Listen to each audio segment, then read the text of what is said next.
વૃક્ષો વાવો પર્યાવરણ બચાવો સરકારના આ નારા વચ્ચે વડોદરા જિલ્લાના સાવલીમાંથી એક ચોંકાવનારી તસવીર સામે આવી છે, જ્યાં દરરોજ લીલા વૃક્ષો કાપીને ટ્રેક્ટરમાં ભરીને લઈ જવાય છે.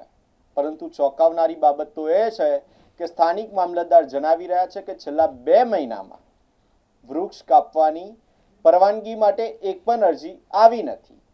તો સવાલ એ થાય છે કે મામલતદારની પરવાનગી વિના આ લીલા વૃક્ષો કોણ કાપી રહ્યું છે અને તેને ક્યાં લઈ જવામાં આવી રહ્યા છે.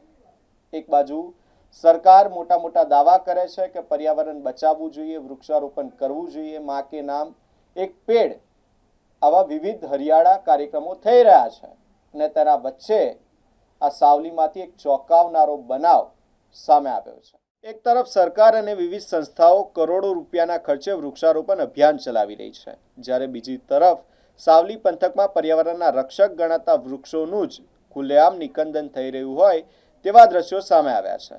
સ્થાનિકોના જણાવ્યા અનુસાર દરરોજ અસંખ્ય ટ્રેક્ટરોમાં લાકડું ભરી સાવલીથી આણંદ અને નડિયાદ તરફ લઈ જવામાં આવે છે. આશ્ચર્યની વાત તો એ છે કે સ્થાનિક મામલતદારના જણાવ્યા પ્રમાણે છેલ્લા 2 મહિનામાં વૃક્ષો કાપવાની મંજૂરી માટે એક પણ અરજી મળી નથી.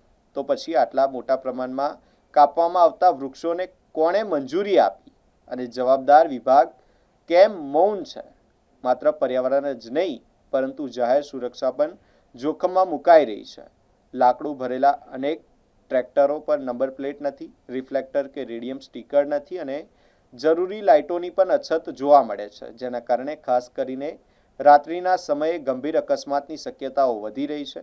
આખી ઘટના વચ્ચે વહીવટીતંત્ર અને ફોરેસ્ટ વિભાગની કામગીરી સામે પણ સવાલો ઊભા થઈ રહ્યા છે. ગ્લોબલ વોર્મિંગ, અસહ્ય ગરમી અને અનિયમિત વરસાદ જેવા પડકારો વચ્ચે જો આ રીતે વૃક્ષોનું નિકંદન ચાલુ રહેશે તો પર્યાવરણનું સંતુલન વધુ બગડશે.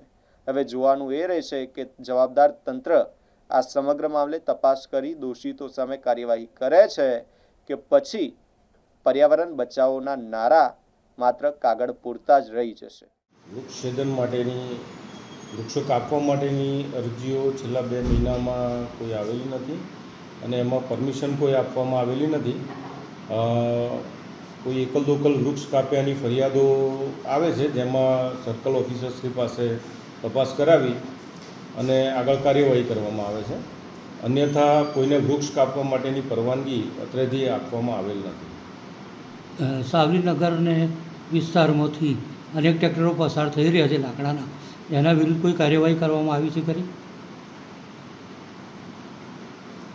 સાવલી નગરમાંથી પસાર થતા અત્રેના ધ્યાન પર એવું કોઈ આવેલું નથી હાલમાં. અત્રે અને એવું કંઈ ધ્યાન પર આવશે તો એની સામે કાર્યવાહી કરવામાં આવશે.